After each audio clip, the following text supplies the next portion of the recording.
Welcome to Bethlehem Bible Talks. Sapaan firman Tuhan dari hamba-hamba Tuhan Gemi Bethlehem.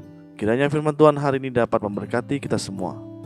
Shalom jemaat yang dikasihi Tuhan, hari ini kita masih membahas Injil Lukas dan kali ini kita akan berbicara tentang membangun persahabatan yang bernilai kekal. Rasul Paulus memerintahkan orang yang mencuri untuk berhenti mencuri dan mulai bekerja.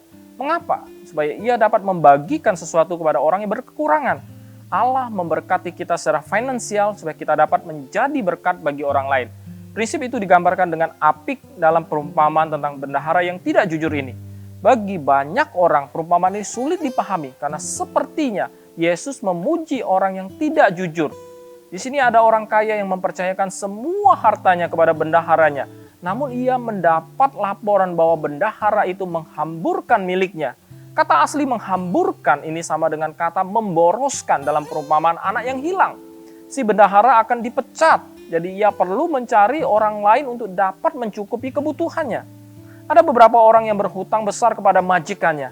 Bendahara itu lalu mendekati mereka dan mengurangi jumlah hutang mereka. Kepada yang berhutang 100 tempayan minyak, hutangnya didiskon 50%. Dan kepada yang berhutang 100 pikul gandum, hutangnya didiskon 20%.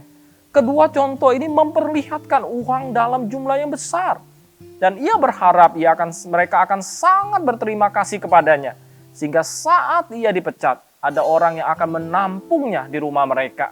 Bendahara itu berbuat curang, lalu Tuhan itu memuji bendahara yang tidak jujur itu. Karena ia telah bertindak dengan cerdik. Tentu saja Yesus tidak membenarkan cara yang dipakai si bendahara dalam menjalin persahabatan. Namun Yesus memuji kecerdikannya dalam memahami tujuan dan manfaat penting uang. Bendahara ini memahami bahwa di dunia ini uang dapat membeli hal-hal seperti rasa aman, persahabatan dan masa depan. Yesus mengatakan, ikatlah persahabatan dengan mempergunakan mamon yang tidak jujur.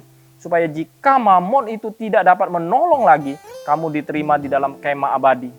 Selagi kita memiliki kekayaan di dunia ini, gunakanlah itu untuk membangun persahabatan. Namun berbeda dengan tujuan si bendahara yang tidak jujur. Tujuan kita adalah membangun persahabatan yang bernilai kekal. Saudara yang dikasihi oleh Tuhan, pertolongan kita kepada saudara-saudara yang membutuhkan sungguh berdampak kekal.